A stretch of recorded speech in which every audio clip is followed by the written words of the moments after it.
नौकरशाही की समालोचना। मैक्स वेबर स्वयं नौकरशाही की कमियों के प्रति जागरूक हैं और इसीलिए वह दो खतरों को मॉडल देने से पहले ही जान लेता है। नंबर 1, संगठनों में अत्यधिक नियमबद्धता कर्मचारियों की मानसिक क्षमता कमजोर बना देगी। नंबर 2, नौकरशाही में समाज का अधिकांश नागरिक भाग अपने को अलग समझेगा। इसीलिए वेबर ने नौकरशाही का नियंत्रण शक्तिशाली संसदीय समितियों के माध्यम से करने का सुझाव दिया था। मैक्स वेबर द्वारा प्रस्तुत विश्लेषण की प्रतिक्रिया स्वरूप समाजशास्त्रियों, व्यवहारवादियों तथा लोक प्रशासन के विद्वानों द्वारा भारी आलोचनाएं प्रस्तुत की गई है। वेबर ने अनौपचारिक नियमों और संरचनाओं को अनदेखा किया। चेस्टर बर्नार्ड के अनुसार अनौपचारिक संरचनाओं के बिना यह मॉडल अधूरा है। इसी संबंध में पीटर बनो ने वाशिंगटन डीसी की जिला समितियों में कार्य करते हुए देखा कि समस्त लिखित नियम भी मिलकर सभी प्रशासनिक परिस्थितियों का परिचय नहीं दे सकते। और इसी प्रकार R.K. मर्टन ने भी कहा कि वेबर के मॉडल में व्यवहारिक कट्टरता विकसित हो जाती है जो संगठन के कार्यों में सहायता कम देती है और बाधक अधिक बनती है। अनौपचारिक गुटों में ही ये क्षमता होती है कि वे उद्देश्यात्मक सहयोग और संप्रेषण को बढ़ावा दे सके, जिससे प्रशासन का समस्या प्रबंधन का कार्य बिना कठिनाइयों के या बिना लालफीताशाही के पूरा हो सके।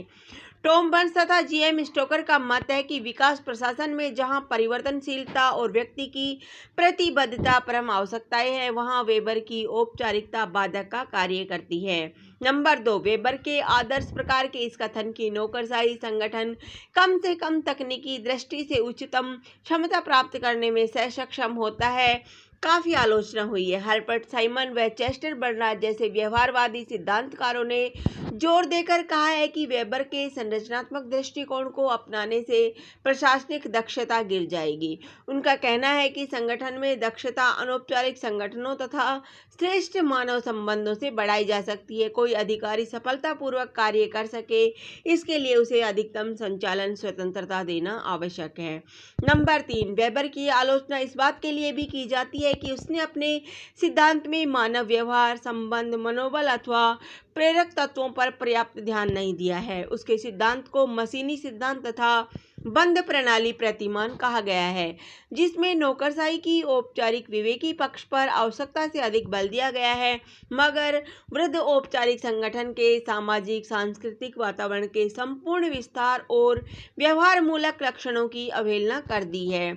नंबर 4, लॉस्की का कहना है कि नौकरशाही की विशेषता प्रशासन में बंधे बधाए रूटीन रवैये के प्रति विशेष लगाव, नियमों के प्रति लचक की उपेक्षा, निर्णय लेने में विलंब करना, प्रयोग करने से इनकार आदि है। लॉर्ड हेवार्ड ने अपनी पुस्तक न्यू डिक्टोजिया में लिखा है कि आज नागरिकों के अधिकार और स्वतंत्रता खतरे में है, क्योंकि इस विशिष्ट नौकरशाही ने निजी विवेक से प्रयुक्त होने वाली शक्तियों का प्रयोग बहुत अधिक कर दिया है, जो प्रजातांत्रिक प्रशासन के सिद्धांतों के नितांत विरुद्ध है। Number 5, R.K. मर्टन का कहना है कि नौकरशाही एक ऐसा संगठनात्मक ढांचा है जिसकी विशिष्टता उद्देश्यों और लक्ष्यों की प्राप्ति की अपेक्षा रूढ़ता और नियम तथा विनियमों पर आवश्यकता से अधिक जोर देने की है। अधिकारी वर्ग में लोक संपर्क अभाव और वर्ग अहंकार बहुत अधिक होता है। नंबर 6, आलोचकों के अनुसार वेबर का मॉडल सुस्थिर वातावरण में बंधे बंधाए और बार बार दोहराए जाने वाले कार्यों के लिए बहुत अच्छा है।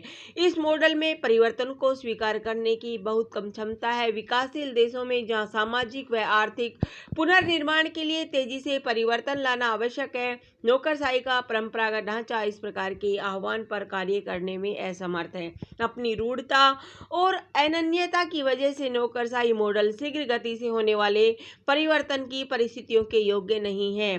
ट्रिस्ट के अनुसार यह बिल्कुल गलत धारणा है कि विकासशील देशों के बड़े पैमाने के संगठनों को कम से कम प्रारंभिक काल में सैनिकीय तरीके से उसी नौकरशाही की प्रणाली से गठित किया जाए जिसका विकसित देशों में बहिष्कार होने लगा है।